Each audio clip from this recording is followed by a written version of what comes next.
বান্দরবানের নাইক্ষ্যংছড়ির ঘুমদুম সীমান্ত এলাকা থেকে একটি অবিস্ফোরিত মর্টার শেল উদ্ধার করা হয়েছে। বৃহস্পতিবার ৮ ফেব্রুয়ারি দুপুরে ঘুমদুম ইউপির ৫ নম্বর ওয়ার্ড নোয়াপাড়া এলাকা থেকে এ মর্টার শেলটি উদ্ধার করা হয়।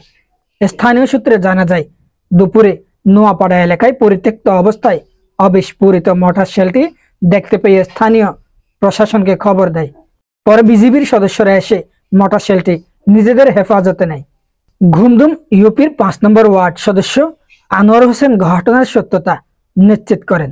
ঘুমদুম পুলিশ ফাঁড়ির তদন্ত কেন্দ্রের ইনচার্জ মাহফুজ ইমতিয়াজ ভূঁইয়া জানান, নোয়াপাড়া এলাকা থেকে অবিস্ফোরিত একটি মর্টার শেল উদ্ধার করে বিজিবি সদস্যরা নিয়ে গেছে বলে শুনেছি, কিন্তু এখনো পর্যন্ত সেটি কোথায় আছে, কোথায় নিয়ে গেছে বা বিস্তারিত জানা যায়নি।